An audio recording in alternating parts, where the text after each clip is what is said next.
Mais uma vez aqui reunido com essas duas feras para um episódio do nosso PBA, a prática baseada no aluno. Hoje com um convidado muito especial para a gente, para falar de um assunto absolutamente atual e pertinente para a nossa área, que é a neurociência da dor. Marcos Russo é amigo de todos aqui, cara que é uma referência para a gente e no mercado também, principalmente quando se fala de dor.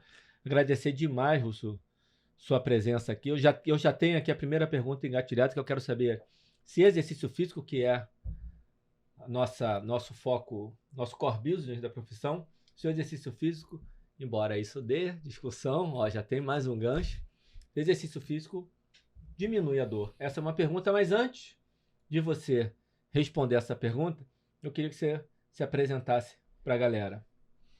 Pessoal, tudo bem? É um prazer enorme estar aqui, agradecendo o convite do Alain, de todos os participantes aqui na mesa. Para mim é um prazer enorme mesmo estar aqui, uma honra. E esse é um assunto que eu estudo há um tempo, eu sou professor de educação física, fiz recentemente o meu mestrado, estou fazendo meu doutorado e é nessa área de exercício físico e dor. Então, eu convivo com isso todos os dias, atendo pacientes, pesquiso, estudo essa questão. Então eu me sinto à vontade para conversar com vocês um pouquinho, trocar essa experiência com vocês a respeito disso. E em relação a essa pergunta, realmente a resposta ela é sim e não. Aí você falou, como assim sim e não, né? Porque a gente tem que pensar a longo prazo. Por que a longo prazo? Porque quando você tem pessoas que apresentam dor crônica, a resposta do exercício é diferente de uma pessoa que não tem dor crônica. Quando você tem uma pessoa sedentária, a resposta do exercício é diferente de uma pessoa ativa. Porém, o resultado final, a longo prazo, é o exercício aliviar a dor, o exercício diminuir. Mas se você não conseguir ajustar a dose, o dia seguinte do seu aluno é o pior dia possível, que ele vai ter dor.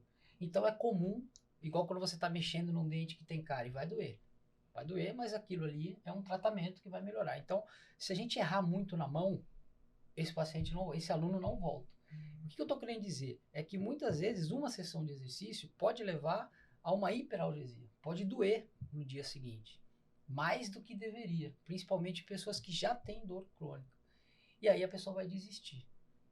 Então a literatura ela é muito complexa porque ela pede um determinado nível de intensidade de exercício para alívio da dor, para que você tenha esses mecanismos neurofisiológicos mais eficientes, mas esse nível, essa intensidade, se você chegar para uma pessoa que nunca fez exercício ou que tem dor crônica, que já imprimir esse nível, ela não volta mais com você já cria uma experiência negativa. Então o exercício físico ele ajuda sim a diminuir a dor, porém ele tem que ser muito bem controlado e a gente vai falar mais sobre isso daqui a pouco, mas ele pode, no dia seguinte, não se surpreenda se essa resposta não for tão positiva. Eu posso dizer que eu já passei por isso. E tomando todo o cuidado e com aluna ativa, Russo. Ativas, que faz esporte, pratica esporte, está sentindo muita dor. Uma dose mínima, no dia seguinte, sai melhor da aula, passa bem o dia, no dia seguinte acorda com muita dor, o feedback é muito stiff, mas depois dessa sensação stiff, se movimentando já pela manhã, já começa a sentir melhor do que estava antes. Tem uma resposta negativa muito grande ao levantar e logo na sequência uma resposta muito positiva. E você vai ajustando a dose, erra de novo, mas a resposta é sempre de uma recuperação mais rápida, até que chega um momento que estabiliza e a pessoa só se sente bem. Eu estou falando de uma experiência muito anedótica, minha experiência prática. E nesse caso ela atrelou o quê? Esse aumento de dor e depois a melhora? Ela entendeu que foi o exercício. Mas no geral, não a sua pessoa, a sua intervenção? Não, de maneira nenhuma. Ela entendeu que fazia parte do processo. Até porque ela falou assim, a gente não fez quase nada. Você tomou o maior cuidado e ainda assim eu acordei com dor. Não é dolorida muscular. É dor rígida. Mas eu me mexendo logo passou. E de vez em quando ainda acontece. Porque a gente ainda está num processo. Então, acontece olha, hoje eu acordei com mais dor do que acordei da sessão anterior. Mas mexi um pouquinho e já melhorei. Então, ela está percebendo, já teve mais de um caso que aconteceu isso comigo, só percebe que é do exercício, mas percebe uma melhora imediata logo depois. Primeiro, porque sai da sessão melhor. Segundo, porque apesar de acordar dolorida, como talvez não acordasse antes, durante o dia ela melhora e fica melhor do que ela estava antes. Isso é uma resposta que eu já observei em pelo menos 3 alunos. Isso acontece realmente. Quando você pega grande parte dos alunos que têm dor, você percebe que quando comparados com as pessoas que não têm dor, de uma forma geral, a resposta no dia seguinte é diferente. A pessoa que não tem dor, quando ela faz uma sessão aguda de exercício, o que seria uma sessão aguda de exercício? Um treino. No dia seguinte, provavelmente ela tem uma resposta analgésica. Ela vai estar melhor. Claro, não estou falando daquela dor muscular induzida pelo treinamento, estou falando numa questão sistêmica. Sim. Já o paciente com dor crônica, muito provavelmente no dia seguinte ele esteja pior. Porém, quando você... Essa que é a grande diferença nessa questão entre o exercício e a sequência de exercício. Então, se você olhar um exercício apenas isolado, uma sessão de treino isolada, grande parte dos pacientes vão apresentar piora. Principalmente os que têm dor crônica. Só que com o tempo isso tende a melhorar e eles tendem a viver melhor. Agora, existem diversos mecanismos neurofisiológicos que explicam essa questão do exercício induzir a melhora nos quadros de dor. Então, principalmente quando a gente fala sobre isso, a gente está olhando ali no tronco encefálico, na medula ventromedial rostral que fica ali no bulbo e na substância intapiraquidutal no mesencéfalo. E quando você compara essas regiões de pessoas sedentárias com pessoas que são ativas, você vê algumas diferenças importantes.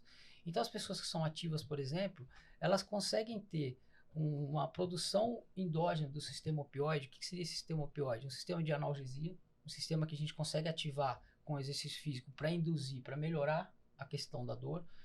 Ele é mais eficiente em quem faz exercício físico, muito mais eficiente. Tanto na questão da liberação desses opioides como de serotonina, e ambos são também responsáveis por induzir essa analgesia.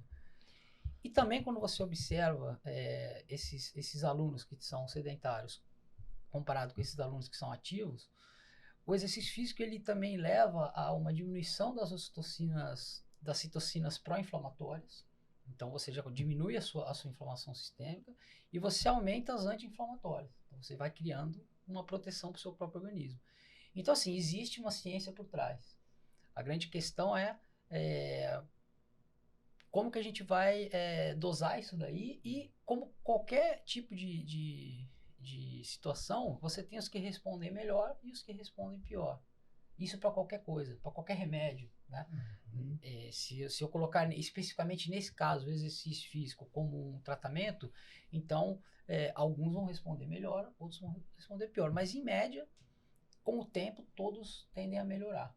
E esses mecanismos neurofisiológicos passam a funcionar melhor. O grande X da questão é que as pessoas que têm dor crônica, elas mostram que esse mecanismo que ajuda a inibir a dor, ele é disfuncional. Então a ideia justamente do exercício físico é tentar regularizar isso. Então a gente tem hoje diversas avaliações eletrofisiológicas que a gente avalia áreas do cérebro que mostram comportamentos diferentes e que eles tendem a normalizar depois do exercício físico.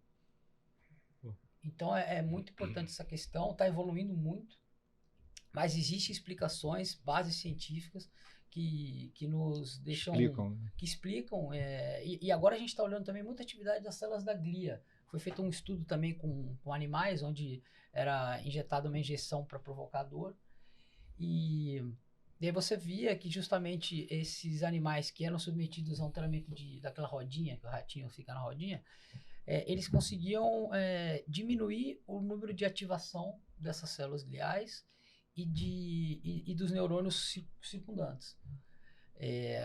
Então, mostrando o poder que o exercício físico tem para ajudar nessa questão da analgesia, na melhora da qualidade de vida. Então, sim, eu responderia que sim, que o exercício físico ele ajuda no controle da dor. Então, Russo, deixa eu ver se eu entendi direito. Existe um mecanismo que é explicável pela ciência, né?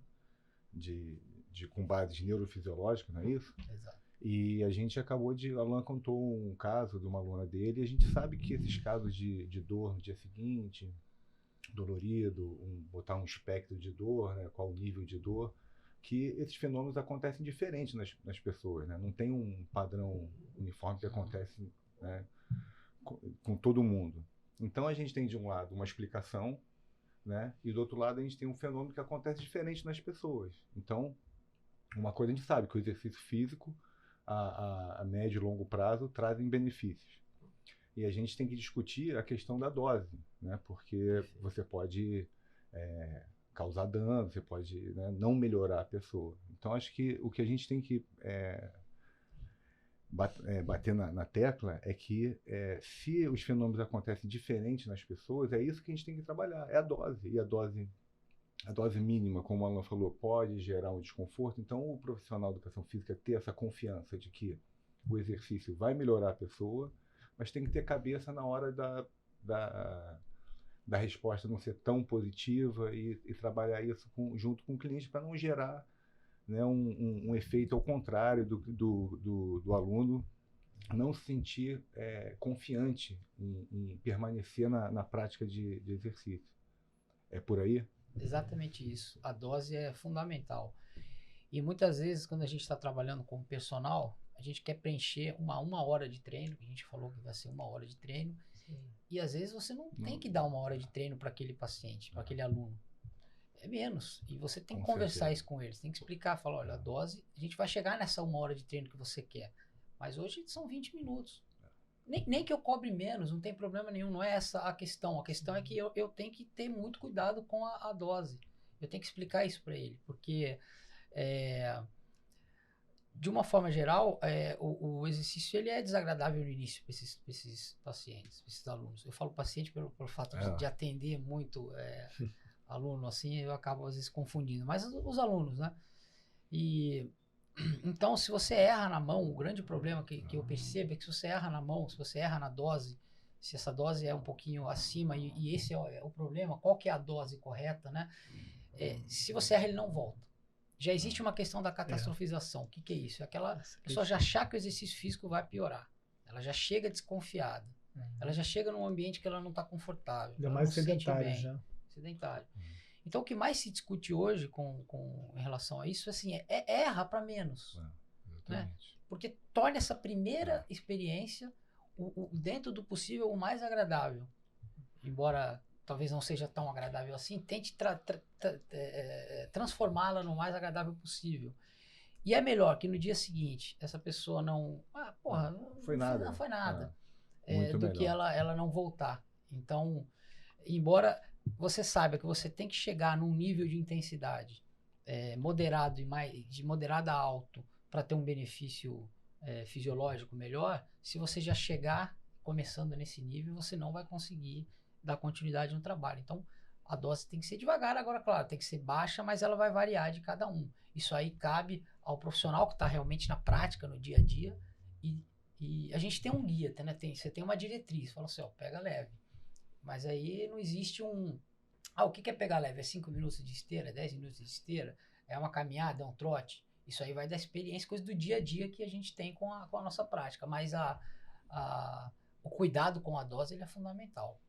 Começa menos, né? Erra para menos do que errar para mais nesse caso. Essa é uma recomendação importante de dose. Então, você segura, toma cuidado, principalmente com quem é sedentário.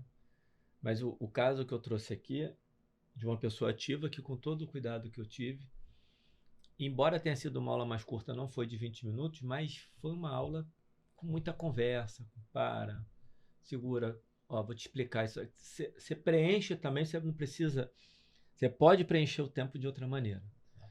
E aí a gente poderia entrar numa outra conversa aqui, dessa questão do tempo, da cobrança, mas isso é um outro assunto. Dá vários ganchos aqui, tudo que você está falando, essa questão da dose. E aí eu quero falar uma coisa aqui, porque aí eu vou jogar para vocês três. Porque a gente tem uma abordagem aqui mais biopsicossocial. Começamos falando muito da parte bio. E eu sei porque eu já conversei com o Russo e o Amoroso também. Em particular, o quanto ele hoje já olha para o psicossocial. Toda a abordagem dele, inclusive na atuação profissional, né, Russo? Então, como é que você faz? Porque assim, ao mesmo tempo que você sabe que o aluno pode voltar no dia seguinte com dor, talvez fosse legal você avisar, Se você avisar, você pode nocebar. Olha a situação. É. O que que eu fiz? Para Que eu atenção. fiz o que que eu normalmente faço. Olha, eu preciso que você me dê feedback amanhã, assim que você acordar, que eu quero saber como é que você vai estar. Eu não disse que vai estar bem, nem que vai estar mal. Eu já espero, pela minha experiência, que eu sei que tem uma chance da pessoa acordar mal.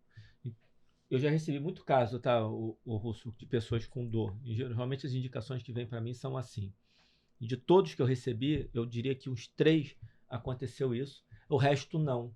Porque ninguém veio para mim sedentário. Todo mundo veio ativo. Então, de uma maneira geral, aquela conduta que eu fiz, no dia seguinte a pessoa já vai, caramba, que milagre, eu já estou me sentindo bem.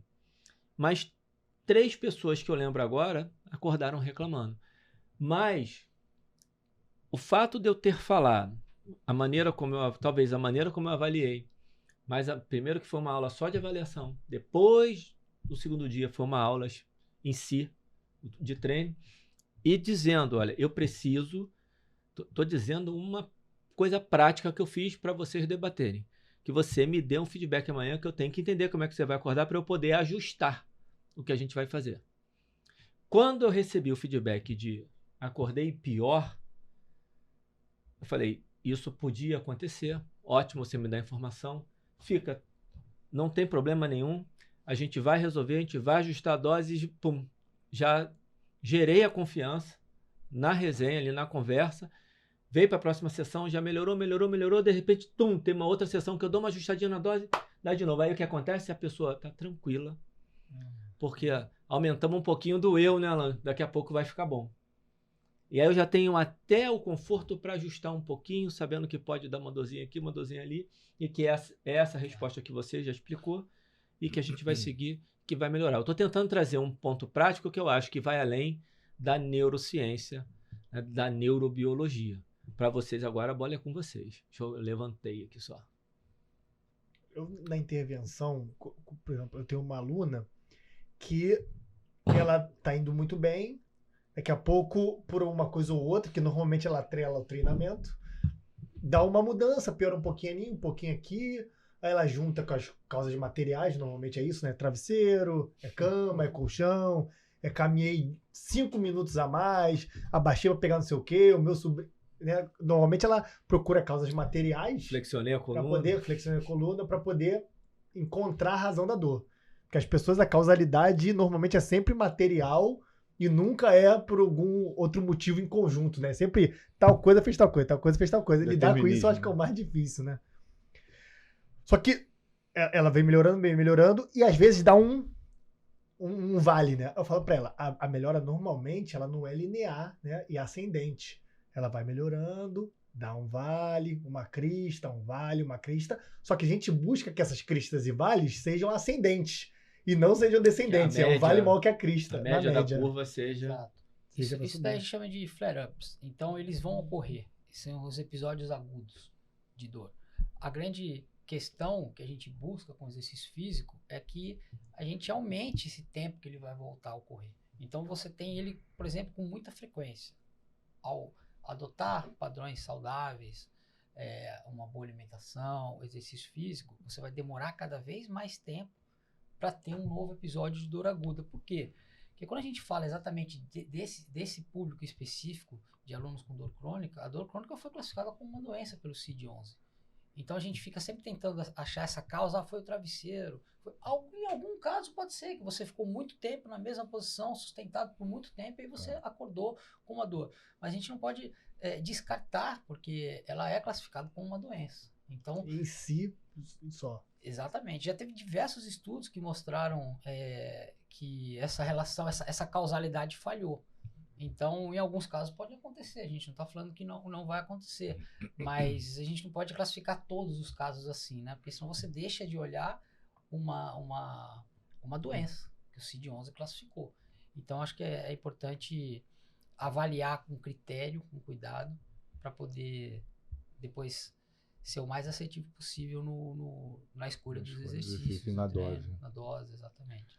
Uma coisa que a gente faz automaticamente, uma operação que chega um aluno novo, um cliente, um paciente novo, você tem que fazer uma operação aí entre o ineditismo do paciente, ali, do ser humano, e o que você já sabe, para você não cair num viés cognitivo, de você, na primeira característica que você vê do aluno, você já vai para um lado, e você fica preso naquela primeira informação. E o ineditismo é justamente você conversar com a pessoa, você já sabe um monte, já está te apontando um monte de coisa, mas você mantém o pé embaixo, para você não se perder num caminho que você começou a trilhar por aquela coisa do viés cognitivo, que é a primeira informação. Muitas vezes você vai por esse caminho porque pela primeira informação tua cabeça foi para um lado e você... Dá uma explicada um pouco melhor nisso aí, do viés, porque eu acho que isso encaixa para a pessoa entender melhor o que você está falando do ineditismo. Não sei se dá para levar um pouquinho para matéria e forma rapidamente. É mais assim, quando a questão da heurística, né? De você, isso aí. De você ter que tomar uma decisão rápida, você está com o teu paciente, seu cliente ali na frente, e ele começa a falar, você vai ter que atuar, você vai ter que tomar uma decisão.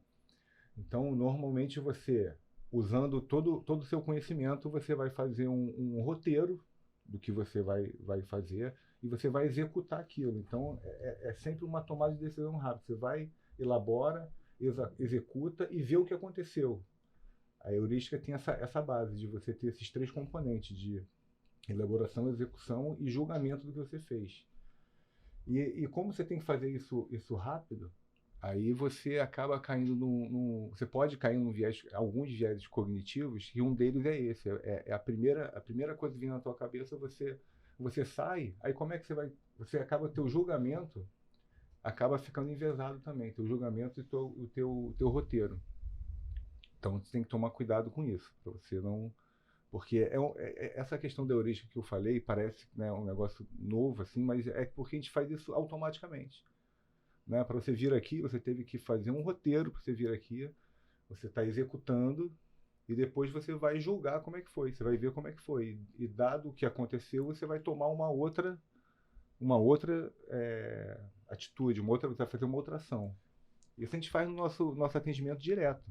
Direto a gente está praticando isso. De uma maneira didática, eu poderia dizer que a heurística é a capacidade que um ser humano tem de tomar uma decisão rápida de uma forma simplificada, baseada nas informações que ele tem, que não necessariamente vão estar 100% apoiadas nas informações disponíveis, ou vão estar apoiadas na informação que ele tem disponível, para poder tomar aquela atitude rápida. Pouquinho seria um pouquinho mesmo. É isso, exatamente. E aí o que você está falando do ineditismo, depois você me corrige, Gulo. Você tem toda a base neurofisiológica, algum conhecimento comportamental que você adquiriu estudando de maneira mais generalista, algum conhecimento da questão social ou psicossocial mesmo, e naquela hora vem uma coisa que você não vai conseguir simplesmente identificar, uma questão de temperamento, de personalidade, de comportamento.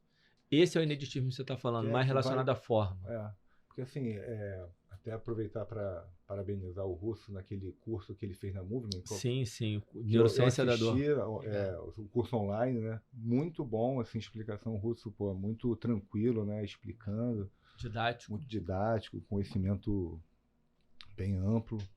E agora ele explicou também um pouco, né, os mecanismos da dor, né? Da analgesia, quer dizer. Então, é aquilo que a gente estava falando no início. Se existe essa explicação, né? Só que a gente sabe que essa explicação não vai funcionar para todo mundo da mesma forma.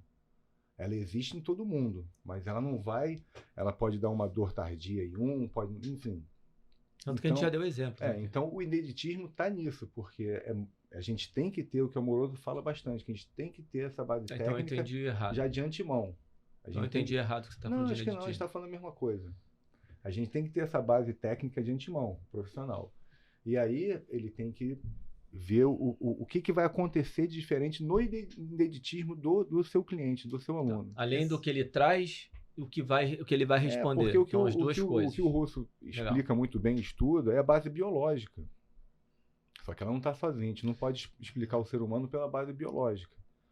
E o ineditismo vem justamente daí, dos aspectos psicossociais, né, de ambiente, porque a base Uhum. biológica, ela tem que ser bem definida, ela tem que ser, é a ciência da biologia, ela tem que ser explicável, né? Entendi. Mas essa é a grande diferença que, desde que eu conheci o Russo, que eu vejo nele, que é a capacidade dele ir além do bio. Que ele rapidamente Sim. ele sacou isso. Só que na hora que ele vai estudar, Pô. quando eu vou estudar obesidade Sim, e feito exercício exatamente. físico, eu estou 100% no bio. Sabendo que vão ter outros aspectos que vão influenciar E a esse bio dor, que eu estou o estudando. estudo da dor quase que obriga a sair só do bio. Se o cara ficar só no bio, ele não consegue nem Não. intervir, né? Eu Você falei, não consegue resolver só pelo bio. eu falei isso com tranquilidade porque eu sei que ele Eu trabalha sei. nesse...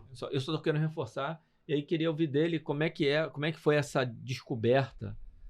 Porque eu não sei se foi de cara você começando a estudar a dor. Aliás, conta um pouquinho pra gente de como você resolveu estudar a dor, em que momento a biologia começa a ceder, você começa a entender que vai além da biologia. Conta um pouquinho disso pra gente. Eu comecei a me interessar, na verdade, por isso, porque eu achava que o corpo humano tinha que ser 100% simétrico, eu achava que a dor estava relacionada a uma fraqueza, que a dor estava relacionada a uma hipoatividade de um músculo.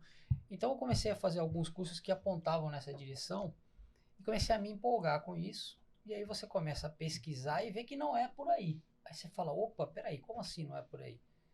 E aí você começa a ficar curioso para saber então qual que é o caminho, né? Ou então qual que se aproxima mais. E você começa a ver que tudo aquilo são respostas do exercício. E que não necessariamente aquilo estava acontecendo por aqueles motivos que estavam te falando. E aí, por isso que eu acho que é importante a gente sempre dar continuidade aos estudos, né? Porque o que estão falando hoje, às vezes, é a minha interpretação de um quadro, né? E não necessariamente o que está acontecendo. E aí eu comecei a me interessar mais por esse estudo da dor. Aí fui fazer uma especialização no Einstein só sobre dor. Falavam muita coisa completamente diferente do que a gente estava vendo. E também começava uma abordagem muito forte dessa parte psicossocial, dessa parte biopsicossocial. Tanto que hoje, quando você estuda a dor, você leva em consideração, com o mesmo peso, os fatores de catastrofização, de cinesiofobia, fatores relacionados com humor, com ansiedade, porque eles também modulam as respostas analgésicas. Então a gente não pode ficar olhando só de um lado. E eu comecei a me interessar cada vez mais pelo estudo da dor e procurei o doutorado trabalhar com isso. Então hoje no doutorado eu estudo realmente os efeitos do exercício físico em pacientes com dor crônica. E aí justamente é por isso que a gente está falando aqui sobre dose, sobre... e a diferença, como a gente estava falando, é que a prática ela nos ensina muito, tanto quanto na teoria, né? Porque quando você desenha um estudo científico, você tem ali fatores de inclusão, você tem ali exclusão, e na nossa prática não é assim que funciona. Eu estou atendendo alguém, eu não posso chegar para uma pessoa e falar assim, você tem dor? Se você toma pregabalina, eu não te atendo. Mas muitas vezes dentro de um estudo científico você começa não, eu quero pessoas que tenham dor, mas que não sejam diabéticas, que não tenham pressão alta. Você começa a ter um corte e a resposta que você vai ter com aquele público possivelmente pode ser muito diferente do outro, da sua real situação, né?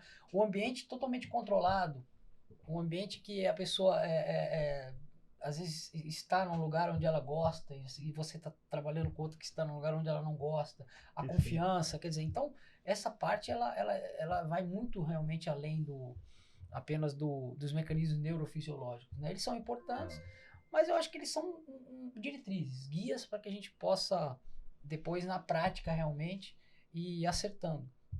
Então o meu interesse pelo estudador foi justamente de tentar, hoje é completamente diferente do que eu pensava, eu achava que eu poderia corrigir tudo e todos e que as pessoas tinham dor por conta desses problemas que a gente coloca na biomecânica, que a gente coloca muitas vezes, né, naqueles modelos antigos, né, que correlacionavam sempre essas associações. E a partir daí eu comecei a me interessar o quanto que o exercício físico poderia ajudar na questão do alívio da dor. E aí fui tentando descobrir também o quanto que esses efeitos eles extrapolam apenas o que você está falando. Ah, melhorou, mas será que isso melhora também dentro de um nível eletrofisiológico, dentro de um nível... Será que existe alguma maneira de eu poder mensurar isso daí? Existe algum biomarcador que eu consigo ver, que eu consigo ter certeza de que exercício físico está sendo... porque eu posso, no momento, não estar percebendo o resultado, mas as avaliações estão me mostrando que eu estou caminhando para isso. Então, isso me dá mais certeza, mais segurança, mais calma para poder conversar com um aluno, para poder conversar com... o nosso encontro aqui está sendo assistido por professores de educação física, fisioterapeutas, médicos, então tanto aluno como pacientes, né? Então eu preciso ter esse conhecimento que extrapola, né, também o bio, para poder realmente dar sequência no trabalho. É porque acho que você tendo essas 3 dimensões, por exemplo, você falou em marcadores, né? Aí você vê lá que os marcadores estão em melhora e o paciente, vamos dizer, está em piora. Você já pode ligar uma luzinha de que pode ser alguma coisa emocional, afetiva. Exato. Né? Porque a parte biológica dele está mostrando uma coisa, não que seja, pode ser. Né? E se você, é aquilo que você falou, se você trabalhar só com a parte biológica, você meio que se perde ali. Você fala, ué, né? Tá mostrando aqui, mas caramba, me perdi. Nessa parte, voltando um pouquinho aqui na parte de dose, quando você fala, você tem que tirar o pé, às vezes é melhor fazer um pouco menos, não tem problema reduzir um pouco o tempo de aula. Eu acho que, para mim, pelo menos, acho que para vocês dois também, fica muito claro que tem que fazer. Mas tem gente que é um pouquinho... Porque as pessoas são diferentes. Que a gente tem pessoas diferentes assistindo ao podcast. Tem aquele que ele precisa de alguma coisa a mais, mesmo que seja numérica, mesmo que seja apenas um norte, que eu entendo isso tudo como norte. Para mim, de verdade, é suficiente o que ele falou. Sim. Mas eu sei que tem gente, e não é que eu tô certo, Sim. não, é porque a pessoa funciona diferente para poder chegar no mesmo lugar. Para essas pessoas, você consegue dar alguma determinação de dose e, além disso, depois dessa determinação de dose, associar a tipos de exercício, tipos de treinamento. Você consegue fazer esse link para a gente? Primeiro na dose, depois no exercício, depois tipo de treinamento. Existe já alguns lá na própria UERJ a gente tem alguns setores que colocaram exercício físico no tratamento de pessoas com dor. E o tratamento de pessoas, dos pacientes, dos alunos com dor crônica, ele deve obrigatoriamente ser multidisciplinar. Então, eu vou falar um pouquinho do aspecto do treino. Porém, os tratamentos que são oferecidos lá, por exemplo, eles são tratamentos que começam com 5 minutos de esteira. Depois você tem tratamento com psicólogo, com fisioterapeuta, com médico. Então, dentro de 60 minutos, de 45, 60 minutos, você passa por todos esses. E na parte que diz respeito ao exercício, começa com 5 minutos de caminhada. Então, o que a gente pode falar para as pessoas no início, né? Já que a gente não vai fazer esse trabalho sozinho, eu não sou médico, né? Eu não vou fazer o trabalho do psicólogo, do fisioterapeuta, eu vou fazer o trabalho do professor de educação física, passando exercício. Recomendaria que começasse com sessões de exercício aeróbio de até 20 minutos, numa intensidade leve, uma caminhada, porque aí você garante que a intensidade está um pouco mais tranquila, mais leve. E trabalhar exercícios de controle motor, exercícios de equilíbrio, e principalmente os grandes grupos musculares. Puxar, empurrar, mudar de direção, mudar de nível. E com uma intensidade leve. Então, o que seria uma intensidade leve? Vou trabalhar com porcentagem de carga? Não necessariamente. Nessas primeiras aulas eu tentaria fazer uma escala. Claro que todas as escalas, não todas, né? Mas essas escalas são muito subjetivas. Mas eu falaria, qual que é o seu nível de esforço para fazer esse exercício? Eu iria ali no nível de esforço 4, 5 no máximo. Uma coisa bem moderada.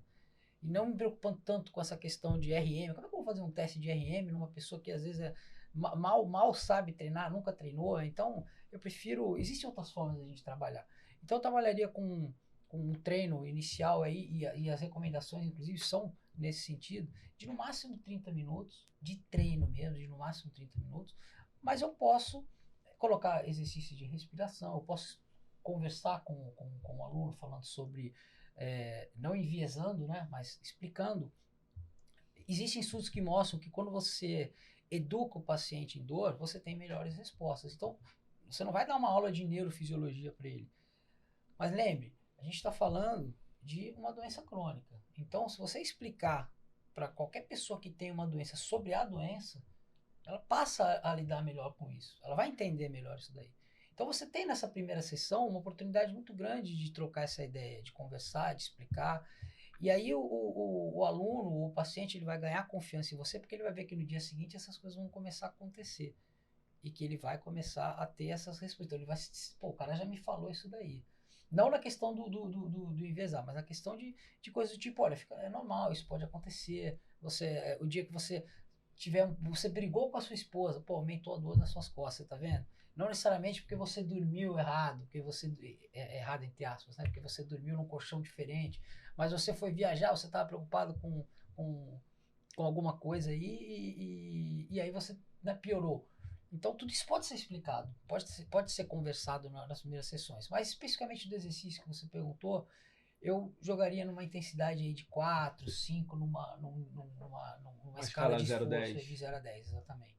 Iria bem, e de no máximo aí uns 20 a 30 minutos, principalmente para quem é sedentário, iniciante, para eu não perder a mão e poder ter um controle melhor. A gente vai falar um pouquinho mais para frente disso, de controle. Né? Mas daria prioridade para mais cardiorrespiratório, traria para... Você falou, controle motor... Ele falou que faria o cardio leve... Tá vendo o papel do chato aqui. E o empurrar e a divisão, puxar... Porque eu já sei qual é a pergunta que vem. Não é deboche. Na prática. Que vem a pergunta, tá, mas como é que divide? Eu começo pela caminhada... Vem o protocolo. Qual é o protocolo? Fala o protocolo. A gente poderia falar diversas ordens, né? Diversas sequências aqui. Mas o que eu sugiro, né, uma delas, é que você comece primeiro com um exercício de estimular a respiração, mobilidade. Por quê? Porque a tendência pessoas que têm dor crônica ou que têm dor, tenha uma maior rigidez. Principalmente nas regiões onde ela sente mais dor. Se for no caso da fibromialgia, então, uma rigidez generalizada, né? E um nível de fadiga também, de estresse. Então você já chega, em vez de você já chegar e colocando a pessoa na esteira, aquela coisa, não, chega, deita, respira, faz ali um exercício de mobilidade, fica ali 5 minutinhos ali fazendo exercício de mobilidade, pergunte onde que ela está sentindo mais dor e tente direcionar um pouquinho mais os exercícios para aquelas regiões. Depois sim, eu faria aí mais aí uns 5, 10, no máximo 20 minutinhos de atividade aeróbia e depois o treinamento de força, principalmente para os grandes grupos musculares. É isso que geralmente se faz dentro desses protocolos. Ah, mas eu posso começar com o treinamento de força? Pode, ninguém vai falar que não. Mas até por uma questão de você conduzir a aula de uma forma que você consiga trazer um pouco mais de conforto. Agora, a gente vai falar um pouquinho mais para frente sobre os tipos de exercício, e aí eu já vou ter uma outra abordagem. Mas dentro de uma academia, de um treinamento tradicional, você pode começar dessa forma. Você falou da sessão. Tá falando da sessão, depois você vai para o exercício. Exato. Então, se a gente quer organizar, né, aqui uma sessão, porque, pode tudo, aí eu já não vou saber do que eu começo. Sim. Então, começa ali com o exercício de mobilidade, depois vai ali para um exercício cardio e termina com um treinamento de força. Ou você pode inverter também a questão do treinamento de força e cardio, mas a questão é que a pessoa não está acostumada a fazer o exercício. E aí você fez ali um exercício de perna, ela já cansou, aí ela vai para esteira, aí ela, mas a perna está doendo, está cansada. Então, funciona muito bem quando eu faço dessa forma e eu vejo que a maioria dos pacientes tem uma resposta positiva.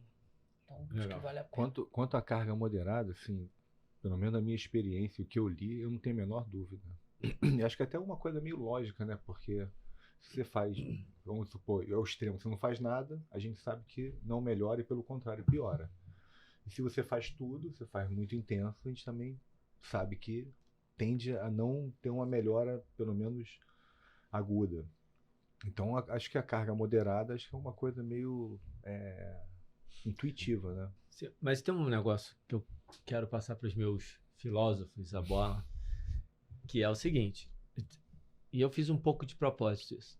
O Russo acabou de dar um protocolo. E aí, amoroso? É para seguir a risca, então? Antes de responder, vou fazer um Eu disclaimerzinho. sei que ele já deu meio que a resposta, mas eu quero ouvir de você. Sim. Quem Antes prestou de atenção, responder, ele falou. vou Desculpa. fazer um disclaimerzinho. Eu acho que hoje eu só falo dessas questões filosóficas, principalmente em Descartes, a questão do reducionismo, que a gente já conversou muito, eu e o Marcos também, sobre isso, do determinismo, do mecanicismo, daquela coisa imbuída no material, no bio, muito por esse cara. Talvez, se ele não tivesse aparecido, talvez eu não estaria falando nada disso. Aproveito Porque para fazer ele- um agradecimento público. Foi o principal responsável por... Eu tinha a concepção que ele falou no começo, que era a gente fazia os cursos, via os protocolos dos cursos, parecia até verossímil, parecia lógico. Nossa, pronto, vou resolver o problema de todo O mundo. discurso é bonito pra O caramba. discurso é né? maravilhoso. Pô, só no bio. Vou resolver o problema. Aí você faz uma coisa que dá certo, uma coisa ali dá certo. Aí dá errado, aí você...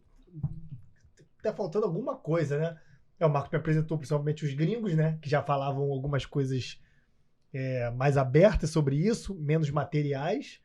E eu comecei a entrar nesse mundo, eu comecei a conversar muito com o Marcos, ele já estava aprendendo sobre isso, se interessando mais, e ele me ensinou a maioria das coisas que eu sei sobre dor, e essa parte psicossocial, né, que não é atrelada somente ao material, a intervenção, a dose e resposta, ao estímulo, a relação causal e a correlação. Então, em cima disso que eu talvez evoluí para esse ponto de ver o aspecto filosófico. Né? E vai ter um episódio que ele vai falar um pouquinho pra gente desse determinismo que tá agora, que eu sei, inspirado nas conversas com o Russo. Sim. Bacana. Mas e aí, o protocolo? Foi que eu já conversei muito com o Marcos também e com vocês. A galera normalmente gosta muito dos protocolos porque isso facilita. Só que é o que a gente faz. O que o Marcos faz, normalmente é o modus operandi que costuma dar certo. Mas dentro dessa vaga, ele observa e vai vendo com feedback, dá um input, vê o output, dá um input, vê o output, e vai levando o treinamento em relação a isso. Se o sujeito fez tal coisa e ela tá muito receosa, não, eu não gosto de fazer isso porque eu vou sentir, se ela tá catastrofizada, tem cinesiofobia, aí o Marcos com certeza, e nós, vamos evitar esse tipo de sequência. Tem essa sequência que o Marcos passou, ele sabe muito bem disso, ele vai até falar dos exercícios, e a gente vai ter esse poder de intervir de forma diferente em relação ao que o aluno está sentindo. Por isso que é a PBA, né? A relação que o aluno vê na intervenção. Baseado no aluno. Baseado no aluno. É, exatamente isso. Porque o que a gente quer? A gente quer uma resposta analgésica. E ela é induzida pelo exercício. Só que, ao mesmo tempo, eu tenho que entregar um protocolo para que alguém siga. Então, eu sei que o exercício vai trazer essa resposta. Talvez a sequência ali não seja tão determinante, mas a partir do momento que você entrega alguma coisa para que as pessoas possam seguir, elas precisam de um guia, de uma diretriz. Cara, isso é perfeito. E Concordo. uma garantia assim, cara, aqui você está seguro que pelo menos você está dentro das recomendações. Isso é muito importante. Se você está inseguro, então segue isso aqui. Não deu certo, opa, tira o pé. Talvez seja o caso de, não é comigo esse assunto. Exato. Mas eu acho que é sempre importante ter, por isso que eu até falei no início, é o norte. E você no meio da sua fala, você disse, mas não necessariamente, não sei se com essas palavras, mas você falou aí no meio, não necessariamente você vai seguir desse jeito. Por isso que eu falei, ele já tinha dado a resposta, já que eu só queria passar um pouquinho para vocês. Então, olha só, protocolo, eu já fui fã, né? Você se forma, você quer Protocoleiro. todos os protocolos, né? Mas a gente queria isso. Como? Cara, o joelho, como é que é? Qual é a Como é que faz? receita? Isso aí. Aí Porque dá menos trabalho. aí passa um 0 a 30 tempinho, graus. Rockwood. aí passa um tempinho, né? Aí você vai entendendo e você fala assim, entendi, não tem protocolo. Aí você fica contra o protocolo. Só que agora... Dá pra ficar contra. Não, você fica contra. Tem um período assim. Vai de um ponto a outro. Muito contra. Você fica isso. Aí agora, eu já tô na montanha-russa, eu já tô subindo de novo. Por quê? Porque, assim, por exemplo, o russo, ele tem na minha opinião, a legitimidade de ter um protocolo sobre dor. Porque ele estuda sobre isso. Eu não quero um protocolo de quem está se formando agora. Eu quero um protocolo de quem está estudando, já tem um tempo, já está na prática, não só na pesquisa, mas está na pesquisa e na prática. Então, assim, por isso que eu volto, assim, e esse protocolo que a gente está falando, nada mais é do que a origem da onde a gente vai tomar as decisões que a gente estava falando de heurística. Vem daí. Vem do nosso conhecimento. A gente vai ver, o amoroso fala agora assim, eu tô com uma dor no ombro. Eu vou o quê? Eu vou pegar um livro? Não, eu vou raciocinar em cima do que eu já conheço. Que é o tal do protocolo, não deixa de ser, não deixa de ser um viés, né? Mas aí eu vou prestar atenção, aí eu não vou, a diferença está aí, é pequena a diferença, mas ela é fundamental. Que dentro do meu protocolo, né, vamos chamar assim de protocolo, que é o meu raciocínio clínico, eu vou estar atento ao ineditismo do paciente. Eu imagino que isso que o Russo falou sobre o protocolo que ele usa, eu imagino que essa sequência dessa forma e desse jeito não tem evidência mostrando essa. Não, mas ele foi isso, induzido. vem junto, Mas vem ele junto foi induzido a falar um protocolo, né? Eu obriguei, né? O Alain obrigou ele a falar um protocolo. Pô, não é assim que o Russo chegou. O Russo não chegou aqui e falou assim: eu quero falar o sobre o protocolo. Não tem. Tem Ele, que ser assim. quando Pra ele mandou, elucidar pra galera, né? galera, quando ele mandou pra gente, e a gente pede pro convidado uma sugestão de pauta, não tinha protocolo. Pra Inventei galera falar, esta pô, eu fiz porra o aqui que o agora. Russo falou, me dei mal. É só pra galera não falar isso, porque tu sabe o que Não, é assim, acontece. tá, Alan é filho da puta. Fez o cara falar um negócio só pra depois dizer, os outros dois dizerem que não é Não, pra... porque, pessoal, porque pega alguém que nunca. Vamos supor, um exemplo extremo. Um cara que saiu da faculdade, pegou um primeiro cliente com dor crônica. Sim, tem que Aí vai confiar na autoridade do Russo. Exatamente, vai tem que começar confiar com alguma nele. coisa, Vai confiar nele que nunca fez nada. É. Se eu perfeito, tivesse Guga. Ótima na observação. faculdade, eu falei, pô, o Russo, vou confiar Russo. nele, não em mim. Vou pô. fazer o curso do russo. Tem que buscar as Exatamente. autoridades. não tem Aliás, jeito. temos que fazer a versão 2. Tá na hora. Atualizar a galera. E a forma. Não, pode falar. Não, você que é o. E quando a gente fala, por exemplo, vamos começar com a mobilidade, é pensando nessa questão além do bio, né?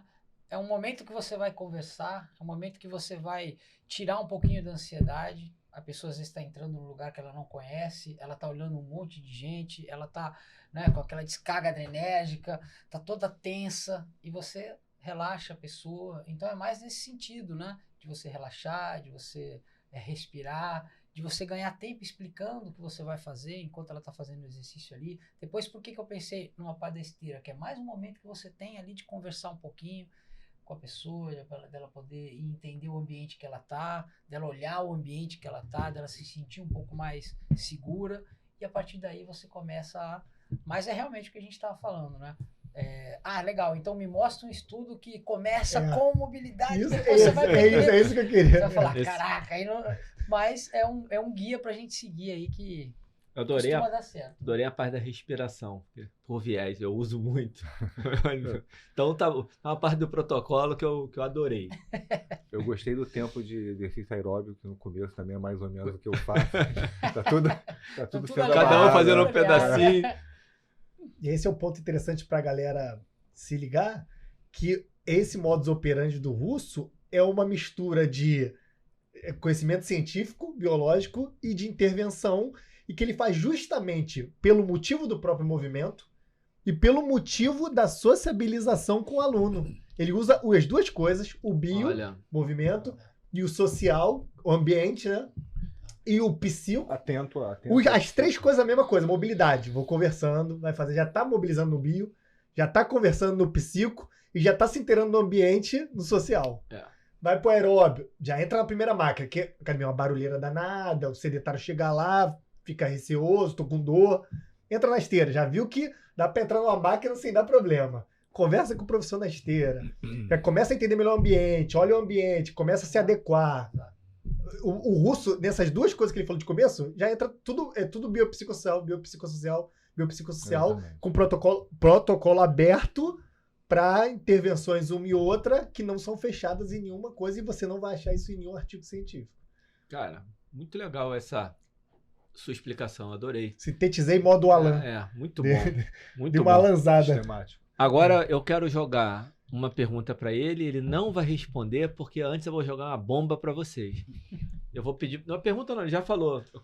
Vamos no próximo passo falar dos exercícios, da relação quais tipos de exercício, como é que se relaciona com a dor. Só que antes, a gente não combinou, eu queria que vocês falassem o que é esta porra que a gente está discutindo aqui. Hoje tem a ver com filosofia. Quer começar? É a parte comportamental. Porque eu ia até eu já falei esse exemplo, essa analogia para o Alain, que é da guitarra e do guitarrista. Quando o Russo explica o aspecto biológico, né, é como se ele estivesse explicando o funcionamento da guitarra, né, todos os mecanismos ali, elétricos, não sei o quê.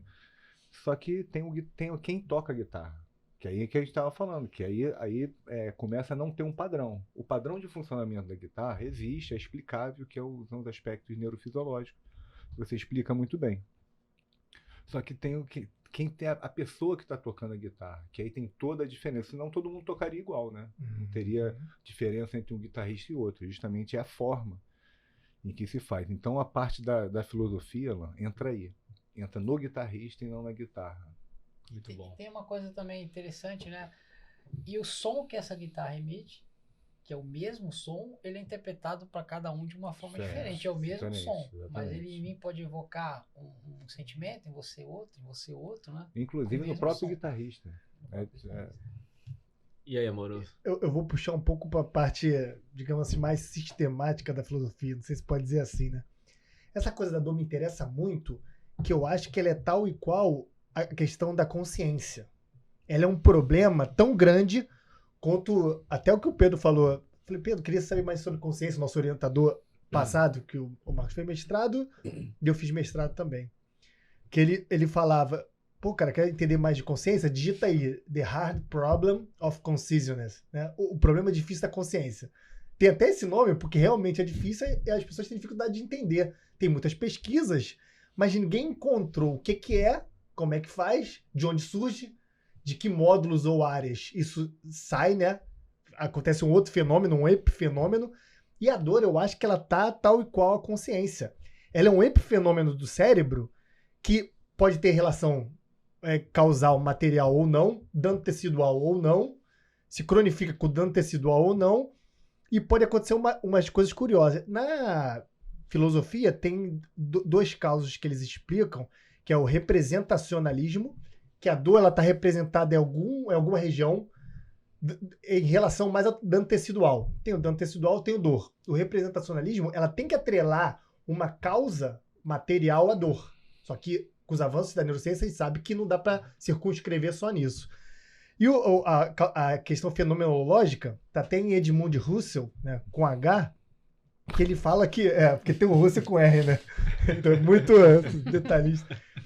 Que ele fala essa questão do fenômeno. Porque ele fala o seguinte, a dor, ela precisa de uma consciência, vamos supor. Eu estou consciente da dor e a minha consciência pode ter cinesiofobia, um determinado movimento, catastrofização. Isso pode até aumentar a magnitude da dor. Aí ele fala, mas é o seguinte, nem toda dor, necessariamente, o cara precisa estar consciente. Quando você acorda com uma dor excruciante, como é que aconteceu isso aí? Você não estava consciente. A tua consciência vai vir depois da dor, já está instalada. Quem não acordou com dor? Acordou com dor de barriga, acordou com dor, com vontade de mijar, ou acordou, bateu o braço, acordou com dor. Então, ela já acontece. Ou acordou porque estava com a dor, né? Sim, você sentiu, acordou de dor. Então, essa coisa, ela é consciente e também é não consciente. Essas são as dificuldades. Aí ele fala que esse fenômeno, porque aí tem a questão da dor fantasma, talvez o Russo possa até explicar um pouquinho, que isso aí ele já se inteirou também, que é engraçado, que uma vez eu fui falar com um aluno meu sobre isso, aí ele falou, cara, eu acho que você está confundindo os termos sobre a dor fantasma. Você está confundindo dor e sofrimento, porque é o tipo do aluno que não consegue ver um horizonte de dor sem causa material. Para ele não existe dor crônica para ele. Não tem como cronificar, tem que ter causa material. Se não tiver causa material, é sofrimento. Ele arruma outro termo. A própria definição de dor, ela traz que a dor é uma experiência sensorial e emocional, né? Então, já tem ali na definição que foi atualizada. Ele acha que o emocional aumenta ou diminui, mas não possa... Tudo bem que é mais correlacionado do que causal, mas ele acha que a causa tem que ser material e o emocional aumenta ou diminui a magnitude. Aí ele falou, Carlos, o cara não pode... Quando o cara tem medo fantasma, ele não tem onde sinta dor. Porque ele amputou o braço. Ele sente dor como se fosse no punho. Aí ele, não, isso é sofrimento, ele sofre por... Eu falo, não, é dor. Só que é difícil eu falar pra você que ele sente dor porque eu não tô na cabeça dele. É uma qualha, né? É uma coisa individual. Uma coisa que tá na nossa consciência, ninguém pode entrar na tua cabeça. Tá com os dois. Tá dor com e dois. sofrimento. Exatamente. Ele não. Como ele tinha essa causa material, não podia. Eu falei, não. Pelo que os estudos apontam, ele sente dor. Queima, arde. Naquela região, dói mesmo, sente dor. Aí ele não recuou. Para ele é sofrimento e acabou. Bateu o martelo dele. Isso é uma coisa da dor fantasma, aí é essa complicação filosófica. Que tem a ver com a consciência da dor, né? Com a intencionalidade. Porque se eu tô dormindo, será que eu acordo de dor no membro que eu não tenho? É essa coisa do paradoxo da dor que eu tento estudar mais para esse lado, Russo, porque o lado biológico e o lado social, principalmente, psicológico, você domina muito bem, só que ele empaca nessas questões que eu tô botando, e você sabe disso, né? Que você até também se interessa um pouco. Ela empaca nisso, nessa questão da consciência, da intencionalidade, ela influi X ou Y na dor. Então eu acho que esse lado filosófico Mas é por esse motivo que muito provavelmente daqui a 10 anos a gente vai ter uma outra definição e daqui a mais... porque você começa a encontrar essas barreiras, né? Até onde você consegue explicar só por um lado. Aí você começa, cara, mas espera aí. É legal, 1000 pessoas tá funcionando, mas em uma não tá. Porra, o que tá acontecendo? Qual é a merda? O que tá acontecendo aqui? Esse é o buraquinho da filosofia por enquanto. Aí você começa, puta, não é tão perfeito quanto eu pensava. Aí em 2 já não tá. Aí você começa a buscar, e eu acho que essa busca vai ser pra sempre, né? Nunca vai chegar no ponto do mar. Né? Eu acho que eu entro no meu problema da consciência. Eu acho que quando descobrir a consciência, eu vou descobrir a dor. Eu acho que é daqui pra cá. Porque a dor tá dentro. Acho que não. Então, eu ia fazer essa pergunta assim, como... Por onde começar a Eu acho que é diminuição de dano. A gente não sabe porque acontece o fenômeno. Por exemplo, o planeta está sendo bombardeado por cometas, sei lá, ou bombas alienígenas. Ninguém sabe de onde está vindo, não tem maquinário para ir lá. O que eu posso fazer? Meter uma barreira, sei lá... de pressão, de impacto, para destruir as bombas. Independente de onde está vindo. No céu, né? Para não descer na Terra. Eu acho que a gente vai ficar nessa, né? A barreira, diminuição de dano, mas não vai descobrir a causa do bombardeio. Até porque a dor, ela é fundamental. Você tem que ter dor. Sim. É importantíssimo você sentir dor. Se você não sentir dor, tem alguns estudos que mostram que as pessoas que não sentem dor morrem mais cedo. Quantas vezes você já foi ao médico por ter uma dor e aí você foi salvo justamente por isso, né? Poxa, você tá com um problema aí, a gente precisa cuidar. Então, e quando a dor demora a aparecer, muitas vezes não dá mais tempo. Já não dá mais tempo. Então, é importante sentir a dor. Agora, o que a gente se questiona é até que ponto essa dor ela é adaptativa. Por exemplo, uma dor crônica, se for levar pelo lado filosófico, se não tem... É o meu corpo brigando contra o quê? Né? Perfeito. Qual que é o mecanismo que ele está tentando ali me avisar do quê? Numa dor num braço que eu não tenho mais. Por que ele se plastifica? Aí o bio vai embora, entendeu? Você começa a falar, por que houve mudanças no cérebro? Aí você olha lá o homúnculo de Penfield, você tem aquelas áreas do cérebro, você vê que, por exemplo, a área do braço diminuiu ou aumentou. Você fala, por que isso está acontecendo? Porque o cérebro não faz isso. Por que ele faz isso? Né? E por que ela se torna disfuncional? Se ela é algo para ser funcional, para me trazer um alerta, para me mostrar que existe, por exemplo, um dano tecidual, se não há mais esse dano tecidual, por que ela persiste? Né? O que está acontecendo? E por que é normalmente após 3 meses? Porque tem quase essa deadline que é a mudança... Porque tem a mudança neuroplástica, né? De tudo quanto a gente, você já explicou algumas coisas. Só que após, normalmente, 3 meses, que a galera não é tão... É deadline perfeito, mas... Sim. Se já vem mudando, né? Porque a partir mais ou menos desse determinado momento que se caracteriza com uma doença por si só, né? Crônica, né? Por que muda? Isso é Você está falando do período de corte para dor crônica. Fala um pouquinho sobre isso antes de entrar na parte do exercício aguda, crônica. Esse período de corte seria didaticamente mesmo, né? Você fala assim, olha, se essa dor ela tem mais de 3 meses, né?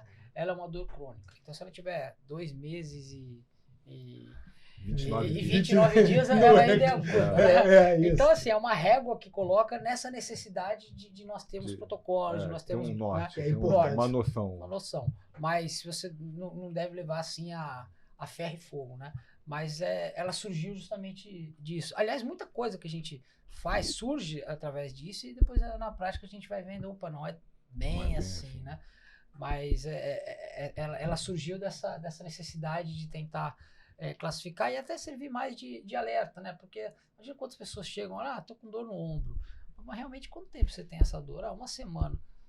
Não, já tô com essa dor aí há 6 meses, já fiz de tudo, já tive alta na fisioterapia, não tem nenhum processo inflamatório, não tem nada que justifique, né? Aí você já começa a falar, bom, então, geralmente essas pessoas acima de 3 meses começam a mostrar esse comportamento. Então vamos colocar, ou então 4 meses, de 2 a 4 meses, então vamos colocar uma régua aqui, são 3 meses. Então, mas aí Perfeito. tem a régua de 3 meses, e qual a diferença?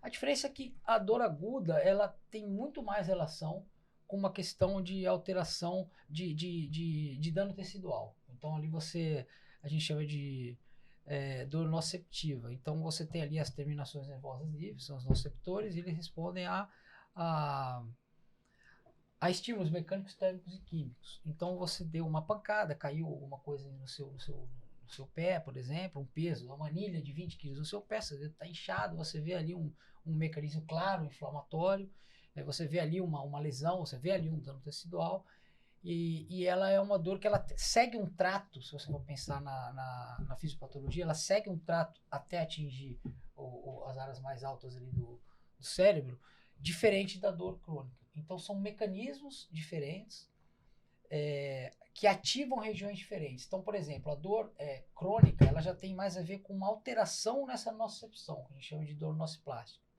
Então, você começa a ter um mecanismo diferenciado nos seus nociceptores. Eles disparam de uma maneira diferente. É como se eles estivessem sensíveis, com um alarme nos sinais. Então, aquele sinal que não era mais para doer, ele passa a doer. Ou seja, aquele dedo que já foi cicatrizado, que já não tem mais nenhum processo inflamatório, que você não está vendo absolutamente nada que justifique aquela dor, ela ocorre. E aí quando você vai buscar isso mais detalhadamente, você vê que existem alterações ali, tanto nas sinapses, na entrega ali de um neurônio para o outro, no cérebro, nos neurônios. E aí você começa a entender realmente que tem essa diferença, mas basicamente seria essa. A dor aguda teria mais relação com o que a gente está olhando ali, dessa lesão, desse dano, e já a dor crônica ela seria mais uma alteração da circuitaria. Legal. Só aproveita esse Ótima embalo, explicação. fala da neuropática rapidinho para fechar as 3, digamos. E a neuropática seria mais uma dor relacionada com o sistema nervoso, o sistema somatosensorial. E ela é muito característica. Geralmente a dor neuropática, você percebe ela como uma queimação, como uma pinçada, ela tem um caminho geralmente. Você percebe, ela não é tão difusa. A dor aguda, ela é muito clara. Ela não tem um caminho, ela tem um local que você... Um ponto, exato. Uhum. A dor neuropática, geralmente ela já tem esse caminho. Ela já, essa aqui está irradiando para o braço, está irradiando para a perna. Geralmente, né? E a crônica, que é a nossa plástica, ela é mais difusa. Ela espalha mais pelo corpo. Agora, existe outras subcategorias, né? Se não me engano, são 7 que você consegue classificar. Mas, de uma forma geral, elas todas vão se basear nesses 3 mecanismos. Só que o grande problema é que muitas vezes ela é mista. Ela tem um pouquinho de cada. Então, você também não pode fechar um diagnóstico é só isso, é só aquilo. Sempre você vai ter, talvez, um pouquinho mais de predominância nociplástica, mas isso não quer dizer que não vai ter um pouquinho de outro tipo de dor, de nociceptiva, de neuropática e por aí vai. Então, existem inclusive questionários que tentam avaliar isso justamente para tentar direcionar qual que seria o melhor tratamento depois. E tem um detalhe também, Russo, que eu acho que é importante, pegando o gancho que você falou, que é o paciente hipervigilante, que é aquela tendência dele, ele quer sempre encontrar dor, né? Ele tá quieto, sem sentir dor, ele tá com uma dor no ombro, ele tem que mexer o ombro até achar a dor. Aí quando ele acha a dor, ele para. Aí 2 minutos depois ele tá lá de novo. Isso, né, você com certeza tem uma explicação neurofisiológica que não é uma atitude benéfica. Exatamente. Tanto os efeitos placebos como nocebos, né? Então, você pode induzir meio que você quer ouvir, né? Inclusive as pessoas melhoram, já tive casos assim, as pessoas melhoram, mas a conferida não para. Isso eu já posso. Tem uma coisa de Já louco. parou de doer, o cara tá lá. E tem a pessoas que é assim, né, Gulo? Você tem um aluno que ele você já sabe que uma hora vai doer um negócio que não tem nada. Aí você faz principalmente quando você trabalha com foco externo, você dá um negócio, uma tarefa para ele fazer, que ele vai usar aquele movimento que ele, sem saber, ele usa, e aí depois ele vai lá e faz o mesmo movimento consciente aqui, consciente entre aspas, e tá doendo ainda. Esse entra no negócio da cognição que eu falei, né? Um foge à cognição e o outro tá hipervigilante. Quando a gente tira essa escapatória cognitiva, ele pode não sentir, às vezes no mesmo movimento. Quando a gente coloca o foco cognitivo nisso, pode sentir, né? Exatamente. A dor, ela passeia nos dois, né? Até nisso tem a dose, né? Por exemplo, quando o Russo falou com muita propriedade que muitas vezes você explicar a patologia dele, explicar sem nocebar, né? Que isso é benéfico, mas até para isso tem que dar dose. Sim. A dose não é só na carga do exercício, é no que você vai falar, é como você vai falar. Sim, sim. Para não nocebar. Exatamente. Principalmente para, assim, a gente recebe muito aluno nocebado. Você ainda recebe aluno nocebado? Eu recebo. Direto. Paciente também, né, no hospital. Não pode fazer isso, se fizer isso vai... Para quebrar isso é o grande desafio. Isso é muito difícil. Quando você aplica o teste de catastrofização em pessoas que têm dor, assim, praticamente todas são nocebadas. E é difícil elas entenderem, mesmo fazendo exercício, se você não explicar, mesmo ela percebendo que o exercício não é ameaçador. Uma das perguntas que a gente tem é: se você acha que se você fizer exercício você vai piorar? Acho. Aí ela faz o exercício, melhora, na semana seguinte ela acho. Até alguém... E ela melhorou. Até você explicar. Então, realmente, chega com medo, chega travado, porque a dor realmente é muito desagradável. Você tem medo de sentir dor de novo, né? E o paciente com dor crônica, com dor, né, em geral, ele é um fabricante de crenças, né? Porque ele é leigo e ele fica querendo entender os fenômenos. E ele começa a fazer associações, tipo assim, ó. Quando eu acordo de manhã e põe o pé esquerdo primeiro, ó, pô, meu ombro é outro. Ele fica mais crítico, O cachorro relativo é das costas. Porque é natural, né? Porque ele não tá entendendo nada e ele quer estabilizar, ele quer pegar alguma coisa. Então ele começa. E se você não cuidar disso, pô. É muito legal. O ensino da dor, né? Entra na área de... Cada exemplo que a gente tá dando aqui, imagino, cada um eu visualizo um aluno meu. É muito legal, porque quando você tem essa, aqui. Pra você, a gente já tá vendo isso acontecer, fica mais fácil, na prática. Por isso que é legal, às vezes, trazer alguns exemplos mais práticos, tomando cuidado para não ficar chato. Mas o que eu queria pedir pro Russo, agora que a gente falou, nocebar, catastrofização, cinesiofobia. Pô, Russo, dá uma conceituada, porque te parte do princípio que todo mundo já ouviu esse termo e não necessariamente. Então é legal o Russo dar cara, o que é nocebar, o que é a catastrofização, o que é a cinesiofobia. Nocebar já botou um verbo, né? Transformou. Já virou, já era. Mas a gente usa direto. Tá nocebado, tá nocebando. Nocebo, placebo. A gente não fala placebar. Mas a gente fala nocebar. Boa chamada, de boa observação. Estou aprendendo gramática com um amoroso. Esses efeitos, eles acontecem o tempo todo, não só em pacientes com dor crônica, como com nós mesmos, né?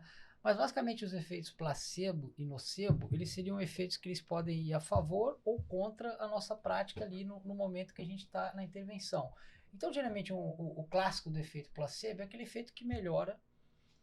E não necessariamente você está fazendo algo que teria essa resposta. Então o cara toma lá uma cápsula de farinha e você fala que aquilo ali vai melhorar a performance dele. E ele fala pra você, cara, porra, voei hoje. Você fala, porra, aquele filme do Michael J. O cara toma uma água qualquer no intervalo e o time ganha o jogo. Exatamente. E o nocebo já é o contrário, né? Você fala assim pra ele, olha, isso aí, toda vez que você...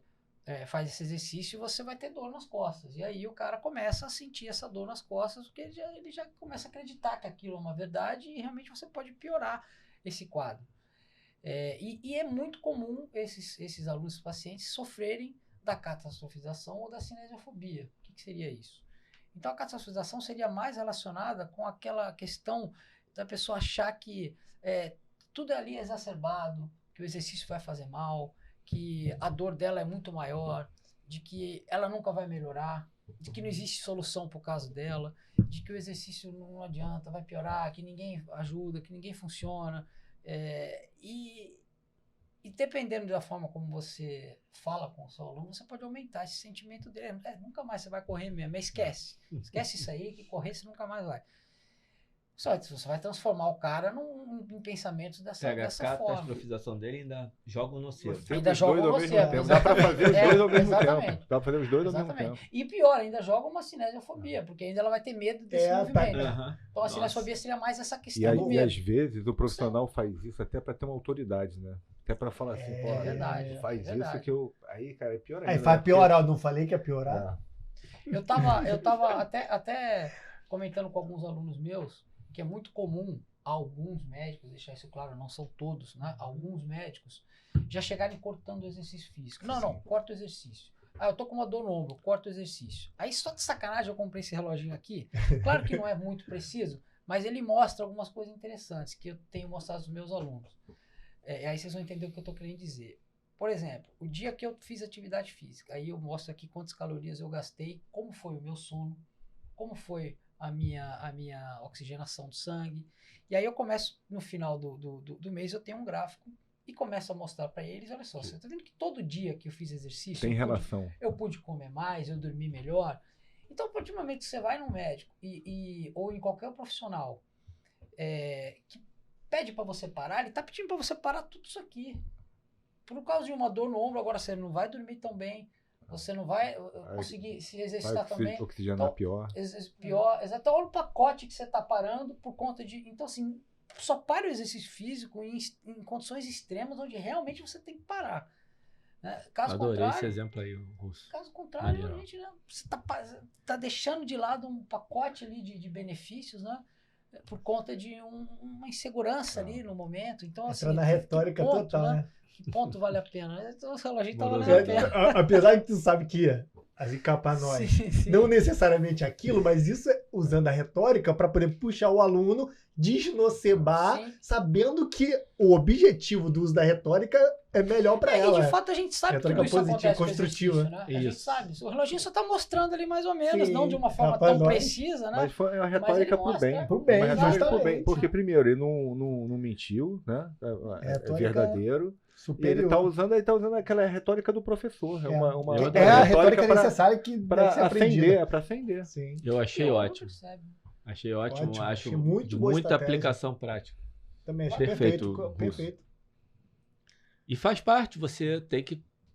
Como tem as nocebices, eu vou agora fazer as Já virou verbo. flexões do vai verbo. embora, Como tem as nocebices, você entra com uma placebice retórica Agora é adjetivo. que melhora a pessoa, não é? Pô, que é o que interessa. super legal. Vamos falar de exercício? Bora. Depois do exercício, aí você fala das avaliações práticas que o professor pode aplicar no dia a dia. Essa é uma pergunta bem interessante, que é... legal, o exercício físico ajuda a diminuir a dor. Tá, mas qual? Qual exercício físico? Existe o melhor exercício físico? Eu tentei responder essa pergunta com um desenho de estudo que eu tinha vontade de fazer no início, mas era muito difícil de responder essa pergunta. Porque eu queria ver, de fato, se existia um melhor exercício para um determinado quadro, não apenas em sintomas, mas também em mudanças no cérebro. Então, eu queria saber, por exemplo, se esse protocolo de exercícios, além de diminuir a dor, tinha poder de modular áreas do cérebro que estavam relacionadas com aquela patologia. Então, você tem ali alguma região ou outra que está com um comportamento alterado, eu quero saber se o meu exercício físico, além de melhorar a dor, vai melhorar. Então, para isso, precisava de uma ressonância magnética funcional, precisava de um protocolo que ia ser uma coisa muito cara, que não ia ser possível fazer. Por que eu estou falando isso? Porque pode ser, sim, que exista. Mas hoje a gente não sabe. Hoje, a resposta é não. Hoje a resposta é não existe um exercício superior ao outro para melhora do quadro de dor. Isso não quer dizer que você pode fazer qualquer coisa de qualquer jeito. Sim. São coisas completamente diferentes. o que nós sabemos também é que existem alguns exercícios com poder de analgesia sistêmico maior do que outros. Então, eles passam a ser um pouco mais interessantes. Daí vem aquele protocolo que a gente estava brincando no início, de você trabalhar os grandes grupos musculares. Parece que esses grandes grupos musculares, com uma intensidade moderada a alta, traz uma resposta analgésica melhor. Mas entra aquela questão que a gente estava falando. Legal, então já vou começar arrebentando. Vai arrebentar mesmo. Supinão, já começa com o supinão. Supinão pesado, drop set. O cara não volta mais, nunca mais. Pô, mas não era grandes músculos que tinha que trabalhar? Acabou de aprender o método. Intensidade. Ué, o Russo falou comigo, pô, que era grandes músculos. Acabou de aprender os métodos, quero aplicar os métodos dos grandes músculos. Pô, agachamento também, o agachamento cai bem também, pô, fundo. Pô, mas o RM aqui no agachamento do cara pra pô. testar aqui, ó. Coisa linda. E aí o interessante é que o que alguns estudos estão apontando é que aí a gente sai um pouco do bio e entra nessa questão, né, de todas essas questões psicológicas também, é que, de preferência, o exercício que a pessoa mais goste, que ela tenha mais prazer. E o Alain faz um trabalho muito interessante com essa parte de explorar também o lúdico, né? E isso é muito interessante porque você está dando o exercício para a pessoa, ou seja, você quer buscar a analgesia sistêmica, como uma das ferramentas do exercício. Você está dando exercício. Você está criando uma experiência positiva. E isso os estudos colocam. Cria uma experiência positiva. Tente colocar essa experiência positiva, por quê? Porque vai aumentar a probabilidade, as chances dele voltar no dia seguinte e permanecer com você. Se a gente sabe que o exercício ele responde melhor a médio e longo prazo, então eu preciso passar a barreira dos primeiros dias. Então, se eu trago o aluno para um ambiente onde é positivo para ele, onde ele gosta daquele... Você gosta mais de academia ou treinar ao ar livre? Eu gosto mais de treinar ao ar livre. Não, então vamos treinar na academia. Você já começa ali meio que... Não, tem que ser academia. Então, pô, leva ali. Você prefere, né, a praça ou a praia? Então, você já começa a introduzir o exercício físico de uma forma um pouco mais prazerosa. Isso seria melhor do que pensar especificamente no tipo de exercício. Não, tem que ser a prancha, tem que ser a ponte, tem que ser lateral. Então, o que a gente tem visto é que, independente do exercício, da modalidade, pilates, musculação, quer fazer yoga, quer fazer crossfit, fazer natação, o mais importante é você tentar descobrir o que esse aluno gosta e tomar cuidado com a dose. Que aí entra que a gente falou de novo, que existe uma grande diferença de faz qualquer coisa. Então qualquer coisa funciona, não é por aí. Ou dê prioridade para os exercícios que o aluno gosta, mas trabalhando nessas doses que a gente tem cuidado. Então a resposta assim, não existe, quer dizer, não que não existe, a gente não conhece ainda um exercício superior ao outro. Pode ser que amanhã ou depois alguma pesquisa mostre que para as pessoas que têm dor lombar, um exercício ou outro mostrou ser superior quando você olha questões além das questões da cinesiofobia, da caçalização, da dor. Você conseguiu descobrir que áreas do cérebro ali daquela pessoa respondeu melhor a esse exercício e que você conseguiu modular melhor. Mas hoje a gente não tem essa resposta, né? Esse conhecimento. E já foi muito investigado, né? Tudo quanto é tipo de exercício, tudo quanto é tipo de atividade, né? Isso tem muita publicação, né, Russo? Tem. Protocolo, modelo de exercício, comparando modelos diferentes. Óbvio, com tipo de... Se é funcional, controle motor, se não sei o que, não sei o que. Em dor lombar tem pra caramba. Geralmente o que os estudos eles observam é a questão do quanto que melhorou nas escalas de dor, na analgesia. Então você tem algumas formas de olhar isso, por exemplo, como as escalas, de 0 a 10, quanto que melhorou, ou por exemplo com um algômetro. Você vai lá com um algômetro, você aperta ali a região e você vê o quanto mudou a sensibilidade limiar de dor. Mas olhar especificamente áreas do cérebro relacionadas, por exemplo, a gente sabe que, um exemplo, tá? Que a ínsula, ela apresenta um comportamento em pessoas com dor lombar crônica. Aí fala, legal, tá bom. Então, será que esse exercício aqui, ele vai ser melhor do que o outro, se eu for olhar o que está acontecendo na ínsula? Se a pessoa tem cinesiofobia e eu colocar exercícios que tentam quebrar esse ciclo, será que isso vai modular melhor as áreas do cérebro relacionadas com a cinesiofobia? Então, essa resposta a gente não tem. Não tem. Se tiver, amanhã Quanto depois, vai ser desafiador esse exercício, exatamente, que vai ajudar ou vai piorar? Vai piorar. Se amanhã você tem essa resposta, você sabe, cara, além da analgesia, além do algômetro que a gente olhou, além da qualidade do seu sono melhor, a gente sabe que esse exercício vai trabalhar melhor essa área do seu cérebro, então seria o ideal. Mas a gente não sabe isso ainda. Eu acho que não. Isso é muito difícil. Eu acho que não vai saber. Eu tenho essa impressão que vai ser difícil saber. Você olhar isso numa ressonância magnética funcional é muito difícil. Ainda mais a logística de você conseguir um desenho de estudo dessa forma. É uma máquina de ressonância, você tem que ficar deitado lá com a cabeça, quer dizer, como é que você vai fazer isso, Eu né? vou Em ser movimento? Então é difícil. um pouquinho escroto aqui. Ó. Eu não sei nem normal, se então. precisa... eu sei que é. Não sei nem se precisa fazer essa Chegar a pergunta. esse ponto, exato. De ter um exercício, cara, tanta coisa que é importante fazer. É tão importante a pessoa ter um comportamento ativo. E aí você quer achar aquele movimento. Eu não sei nem se isso precisa ser uma pergunta.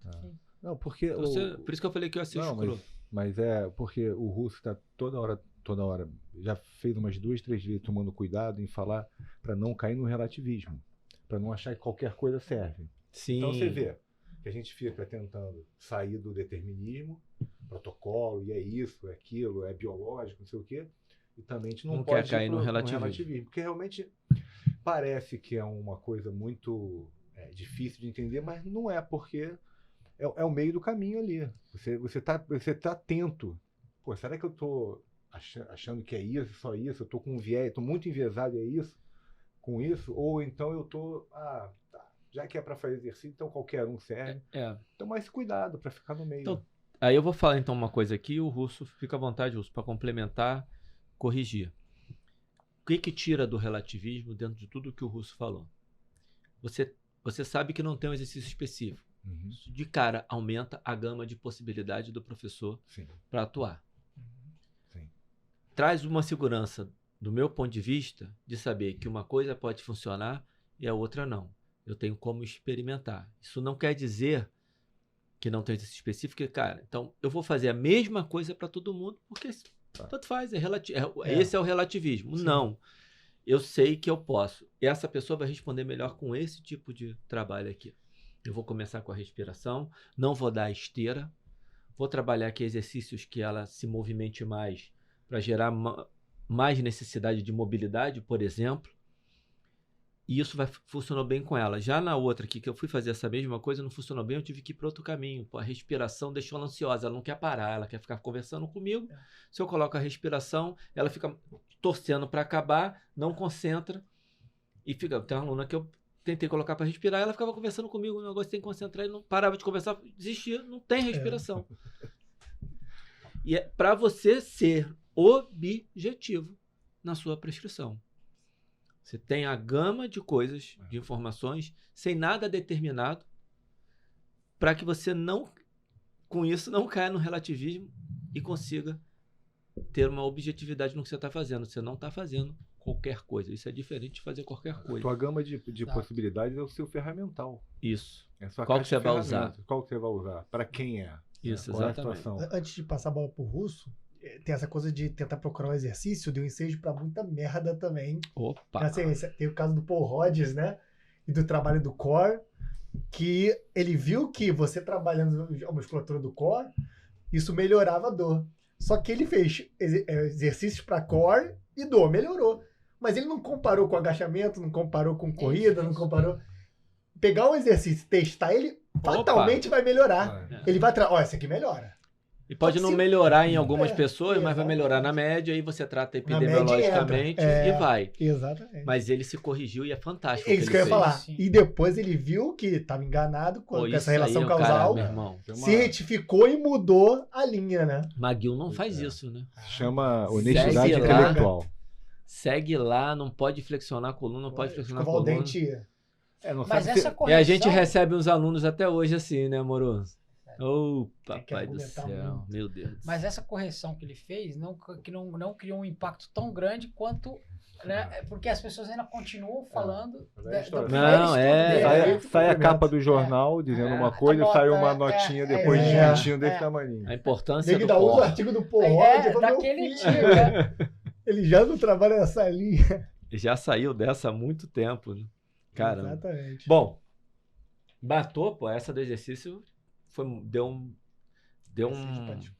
Fala uma palavra bonita aí que você gosta. Ensejo. Não, discussão. isso tem uma outra que você usa que eu gosto de Tá vendo? uma amálgama de informações. Convergiu a tal ponto que... Oh, meu Deus do conseguiu. céu, isso é um amoroso. Aí agora, Só um fala. detalhe nessa questão do exercício, que aí é uma opinião, tá? Não é um artigo e tal, dentro do que eu tenho visto na minha prática hoje, atendendo as pessoas com dor crônica. O nível de incapacidade é muito grande, muito grande. Então, nós temos perguntas, a gente faz algumas perguntas para eles e a gente percebe o nível de incapacidade, a gente vai falar um pouquinho sobre isso, mas se eu pudesse hoje direcionar qual é o melhor exercício, embora a gente já falou que não tenha, eu iria tentar colocar os exercícios que tivesse maior transferência com as atividades diárias dessas pessoas. Porque a gente não está falando de um público bodybuilding, de um público que quer um resultado estético, a gente está falando de uma pessoa que quer se movimentar melhor. Né? Então, eu pensaria mais nisso aí. Se eu sei que uma cadeira extensora vai funcionar tanto quanto um agachamento, um exemplo, tá? Mas que um agachamento vai ter uma transferência maior para as atividades dela, eu não vou pensar só na questão da dor. Ah, mas melhorou a dor, eu vou pensar também nessa questão dessa mobilidade. Então, hoje eu defenderia mais essa parte. Porra. Perfeito raciocínio. Que aula. Russo. E aí, como é que o cara avalia isso no dia a dia? Isso é importante, porque como é que a gente avalia geralmente os nossos alunos tradicionais? A gente faz lá uma avaliação física, uma bioimpedância, e fala, você ganhou músculo, você perdeu gordura. É uma avaliação justa, né? Porque ele te procurou muitas vezes para ganhar músculo, perder gordura. Então, o que eu quero dizer é que a gente tem uma avaliação. Mas e no caso de pessoas com dor? Né? O que a gente poderia avaliar além desses dados aí, que muitas vezes não é isso que ele te procurou para isso, né? Você pode ter aquilo também, mas... Então, basicamente, você pode fazer algumas avaliações simples, tá? Não precisa na prática. A gente não está falando de pesquisa. Se for uma pesquisa, você vai ter que seguir uns questionários específicos. Mas como você pode fazer isso no dia a dia? Eu gosto muito da avaliação sendo feita da seguinte forma. Qual é o nível de dificuldade que você tem hoje para fazer a tarefa que você mais gosta? Então, qual é a tarefa que você mais gosta? A tarefa que eu mais gosto é jogar bola. Qual que é o nível de dificuldade que você tem hoje para jogar bola de 0 a 10, sendo 0 o mínimo e o 10 o máximo? Eu não estou jogando mais bola, eu parei de jogar bola. Ou então é 8, é 7. E você faz essa pergunta de novo depois de 4 semanas, de 6 semanas, de 8 semanas. Por que 4 semanas e não 3 e não 5?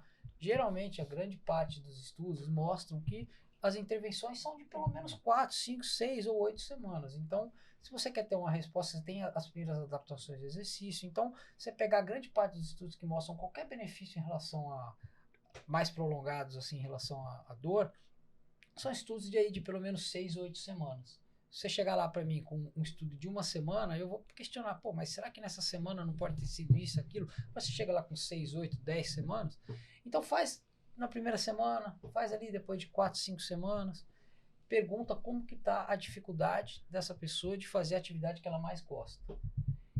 E também uma média de 0 a 10, como é que está essa dor. Então você tem que trabalhar com pelo menos esses dois tipos de avaliação.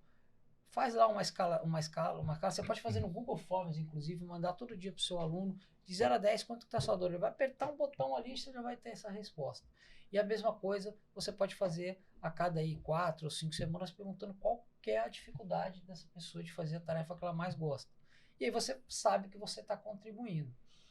Uma outra questão é em relação ao sono, porque é muito comum as pessoas que têm dor crônica ter alterações no sono. E o exercício físico tende a melhorar. Então você também pode fazer esse questionário de 0 a 10, qual foi a qualidade do seu sono. E aí você tem 3 avaliações ali que você pode entregar para ele no final do mês, mostrando, olha, você gostava de correr, você tinha uma dificuldade 8 de correr, hoje você tem a dificuldade 4. Então, embora a sua bioimpedância não tenha mudado, embora você não tenha ganhado massa muscular, olha só, você hoje tem 4 dificuldades. Você gostava de ir à praia com seus filhos, você não conseguia brincar com eles, hoje você consegue. Você tinha o seu sono 8, de 0 a 10, sendo 8, 9, 10, o pior sono possível, hoje ele está em 4, 5. E a mesma coisa esse nível de dor. Então você tem que ter pelo menos esse controle, não precisa ser algo de outro mundo, faz ali no Google Forms mesmo, Claro, se você quiser amanhã entrar numa pesquisa, vai ser questionários validados cientificamente. Mas, formalmente ali, o seu aluno, para você ter uma noção do que está acontecendo, se você avaliar a qualidade do sono, pode ser nessa escala de 0 a 10, avaliar a dor numa escala de 0 a 10. E a qualidade com que ele faz as tarefas que ele mais gosta, você já consegue ter um bom controle do que está acontecendo. Caramba. Maravilha, é isso mesmo. Então, eu vou juntar o que você está falando, vou trazer um exemplo, já que você falou da composição corporal, trazer um exemplo aqui dos estudos com obesidade. Tem um trabalho de 2011, chamado Dennis Villarreal, publicado no New England Journal of Medicine, de 1 ano de acompanhamento, com treinamento. Aí tem vários grupos, aí tem um grupo que tem treinamento de força com treinamento aeróbio, e após 1 ano de treinamento, o grupo que fez treinamento de força, treinamento aeróbio e dieta, foi o grupo que mais emagreceu, porque tinha dieta também.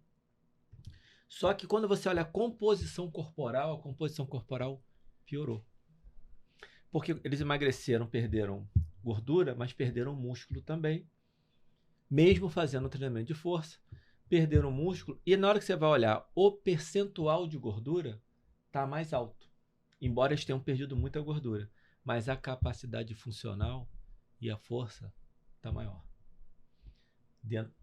Bate com o que você acabou de falar. Isso não significa dizer que a massa muscular não seja importante, mas a força é a sua primeira preocupação. Provavelmente, por ter feito treinamento de força, provavelmente não, o estudo mostra isso. Foi o grupo que menos perdeu massa muscular, emagrecendo. Perdeu menos que o grupo que fez só a dieta, por exemplo. Então, quantas coisas você tem que olhar, e aí, nesse caso, você teria que manter esse treinamento durante mais tempo. Certamente ele vai continuar defendendo essa queda, mas quando o sujeito é obeso, passou de 10 quilos, falando aqui o número mágico também, tá, Russo? Porque não é só para dar um parâmetro, passou de 10 quilos de perda de massa corporal total, vai perder massa muscular, até porque tem uma massa ali que não era para estar. Mas olha, quando você faz a avaliação correta, eu adorei esse teu exemplo, porque isso faz todo sentido para qualquer âmbito.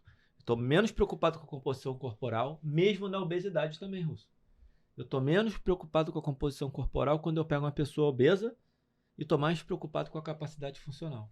Como é que a roupa cai, como é que se ela anda melhor, se ela começa a se sentir melhor. Em alguns casos, sim, não tem problema nenhum. Se sentir mais bonita também, mais bonito. Até porque não é um final do processo, né? Tá no início ou no meio do processo. Então, você priorizar um aspecto do que o outro não quer dizer que esteja abandonado e que você não vai... Então, e não quer dizer que não possa fazer a bioimpedância. Eu só tenho uma preocupação, que já aconteceu comigo e eu chamei a atenção. Uma aluna fez um trabalho de 2 anos comigo. No final de 2 anos, foi fazer a bioimpedância. Aí não, porque pode ser que a bioimpedância dê um resultado. E ela fala assim, cara, estou 2 anos treinando e tô assim, a pessoa está se sentindo bem. A roupa está caindo bem. Tá achando claramente o braço mais bonito, né? Mulher gosta hoje em dia de quando fica com o braço mais bonito, tudo. E vai olhar um resultado de uma bioimpedância e escagalhar tudo, porque ela vai se... Aí é um tipo de nocebo diferente. Aconteceu agora comigo, um cliente foi lá na Bodytech fazer lá aquele exame, não, aquela avaliação. E aí, por algum motivo, ele tá muito bem fisicamente, é um cara de 68 anos, bem fisicamente. Mas deu 23% de gordura. E ele não estava esperando aquilo estragou o dia dele. E vinha a professora lá, ela falou assim mesmo, você já está mais... como é que ela falou? Você já está mais... Não é acostumado, não. Já digeriu melhor. Aí ele, a máquina tá ruim. A máquina tá errada. A máquina tá ruim. E, não... Mas isso é só esse ponto também que é o que você está falando. Você já começa essa avaliação, qualquer que seja, tomar cuidado de ser de partida para você ter efeito de comparação com o que ele estava antes. Senão, cara... Eu vou embalar nesse navio também, que é o seguinte, em cima do que o Marcos falou, o estudo da dor e a intervenção em relação à dor, ela vê muito mais o que a gente fala do PBA, que é o comportamental, em detrimento do biológico, que são as balanças, as medições. Então, a avaliação dele lá, primordial, é pelos questionários. né, que vocês usam muito, comportamental. Comportamental. E no subjetivo. empírico é comportamental também. Então, isso eu acho que é até talvez uma das coisas que nos ajude no nosso objetivo final. As pessoas passarem a estudar mais sobre dor, elas vão obrigatoriamente ter que abandonar um pouco o biológico e olhar para as outras áreas. Porque se a própria intervenção é pelo comportamental, a avaliação, e na ciência é muito também pelo comportamental, fora os aspectos neurofisiológicos, né? Eletrofisiológicos, neurobiológicos, se ele avalia cientificamente muito pelos questionários, lógico que tem o maquinário que observa, né? Eletrocefalografia, eletroneurobiografia, se usar para nervos e tudo. Só que a avaliação é muito comportamental, que se olha, além do biológico, e no empírico é comportamental também. Então, só do próprio estudo da dor e trabalhar com pessoas de dor já alça um pouco do que a gente tem como objetivo. Já consegue trazer um pouco para tirar um pouco do bio e os profissionais passarem a entender melhor esse pouco tipo de não, coisa. bastante, né? Só Bastante. eu sei que o Amoroso está falando. Eu só E deixa ele- eu fazer isso. É sempre Comecei primeiro, pá. problema seu. É porque nunca é demais lembrar que a inclusão do psicossocial não exclui o bio. Foi o Então, que- só mudar a palavra tirar do bio, Não, É, ele falou abandonar. trazer o Ele falou- foi- psicossocial. Eu sei que Falei abandonar? falou assim, alguma Então, hora vai ter que abandonar abandonar e tirar. Falou abandonar. Não interessa, você falou tirar. Pega lá depois da gravação e olha. As duas coisas, não é abandonar nem tirar. Eu não falei tirar, trazer. falar Tá abandonar. Abandonar. É Tá bom. isso. Aí foi uma Não forma de bagunça expressão. a porra do exemplo.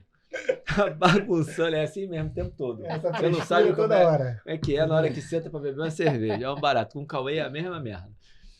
E aí eu sempre não aceito porra nenhuma, né? Sim. E normalmente eu também não peço desculpa depois. Então, tem o bio aqui, é trazer o psicossocial. Não significa Aumentar a excluir importância deles. exatamente. o bio. Agora você vai. Não, Carlos, era isso, era exatamente Tá, isso. então ainda bem que eu te interrompi. Os efeitos do exercício físico eles são muito nobres para a gente se limitar apenas aos dados de balança, de composição corporal, né? Então, quando a gente começa a avaliar os efeitos associados além desse, a gente também entrega para o aluno e entrega mais, né, benefícios ali. Ele enxerga, a gente sabe dos benefícios, mas ele passa a enxergar. Porque se você não mostra, não avalia esses outros benefícios, talvez eles nem saibam que isso daí existe, né? Ele muitas vezes vai achar que ele melhorou o sono, que ele melhorou a dor, por obra do acaso. Ah, acordei hoje melhor porque tá sol. Tomei melatonina. Então você mostra, não, cara, é o exercício, pô, é isso aqui. Do mesmo jeito que ele te emagreceu, que ele ganha massa muscular. E também eu acho que isso ajuda a pessoa não ficar presa 100% em uma medida só de avaliação, né? E aí o cara olha, porra, melhorou em tudo, né? E ganhou um pouquinho de gordura, mas em compensação tá dormindo melhor, tá com menos dor, tá com mais movimento, tá com mais função, né? Então você consegue tirar um pouquinho o foco, né? A frustração em alguns casos, né? Isso entra um pouquinho, você está falando do aspecto social, porque o aluno ele vai escutar um monte de informação e aonde que ele vai parar? Naquela que chocou ele ou que causou algum tipo de como, por exemplo, um marcador desse, uma ressonância magnética. Às vezes, né, a pessoa melhorou bastante, não sei o que, aí chega lá, faz a ressonância, tá aqui, continua com a mesma condição do disco. A ressonância de 2 meses, de 3 meses atrás é de hoje, a condição do disco lá na imagem é a mesma, só que ela melhorou muito funcionalmente. E isso foi uma coisa que lá atrás me despertou um pouco para estudar mais sobre isso. Foi aquela questão de você ver um exame muito ruim nos aspectos ali de marcadores ali e na funcionalidade tá ótimo. E ao contrário também aconteceu. Um exame que você não vê nada e a pessoa tá cheia de limitações. Perfeito. A gente já está com mais de 1h30 de episódio. Eu acho que a gente pode ir para o final. O Russo, eu quero agradecer demais a sua presença. Só que antes de me despedir... Vou perguntar para ele se ele quer falar alguma coisa. Então, né, antes de me despedir, a senhora está muito ansiosa. Cutucou, esse é o dia inteiro. Gosta de me irritar. Só que é o seguinte, ele sabe que fez merda, aí ele cutuca para fingir que está me sacaneando. Então, Russo, É muito bom isso aí. Russo, é muito fácil, né? Cai muito rápido. Né? No No caso, eu tô falando de mim, tá, galera? Cai fácil mesmo. Me irritar é mole. Quero ver me pagar uma cerveja. Russo, depois dessa palhaçada toda, queria que você desse aí o recado que você quisesse, o tempo que você quiser falar aí, das suas palavras finais antes da gente se despedir. Bom, primeiro agradecer, né? Mais uma vez, todas as vezes que eu me preparo para vir em qualquer evento que tem a presença de vocês aqui, da Movement, eu estudo mais ainda, não durmo bem, porque tem que ficar madrugada ali revisando o artigo, então assim, faz muito bem para mim que eu continuo me atualizando. E a gente está no início de 2023, né? Então, eu chamo a atenção para as pessoas que, como as informações mudam muito, né? É importante que, de repente, daqui 5 anos a gente espero, né? Que daqui 5 anos nós nos reunimos de novo para conversar e colocando coisas completamente diferentes, falando, pô, há 5 anos atrás a gente falou isso e hoje a gente está falando aquilo e estamos melhorando, então ali a gente errou, aqui a gente acertou, porque o conhecimento, né, ele se modifica ao longo dos anos, a gente vai se transformando. Quando eu me formei, era uma coisa, hoje é completamente uma outra, história, né? Uma história da educação exato. física que vai... Então, é importantíssimo para as pessoas se atualizarem. Então, isso daqui é uma atualização, esses encontros, né? E que elas continuem buscando e um desafio para daqui 5 anos ver se a nossa conversa é a mesma ou se a gente mudou. Vamos ver o quanto vai mudar. O quanto vai mudar, exatamente. Então é isso aí, pessoal. Obrigado mais uma vez. Sensacional. Gulu, alguma coisa, amoroso? Não, pegando esse gancho dele no final, que foi, como todo o podcast, foi muito bom, muito enriquecedor. Realmente isso daqui a 5 anos a gente pode estar falando de outra coisa, mas não que isso seja jogado por relativismo, que assim, então vamos mudar, não. Porque foi o que eu falei, a gente vai conseguir traçar uma linha, uma história realmente, e a gente vai ver a evolução dialética, né? Que a gente vai estar comparando os conceitos e evoluindo. Né? Perfeito, Gulu. Só tenho a agradecer ao Russo, porque o assunto dele tem muito a ver com o que a gente faz, o que a gente quer. Bastante. E agradecer a presença e agradecer ao que ele fez pela minha pessoa individualmente também. Jogou luz. Um monstro. Russo, muito obrigado.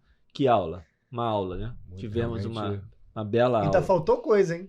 Com certeza, mas aí mais na frente. Sempre falta. Antes sempre desses falta. 5 anos que ele falou aí. Muito antes. A regra é faltar. Pessoal, obrigado se você assistiu até aqui. Curte, compartilha com a galera e se inscreve no canal para ajudar aqui a galera da Movement a poder continuar disseminando esse conhecimento. Um abraço. Foi.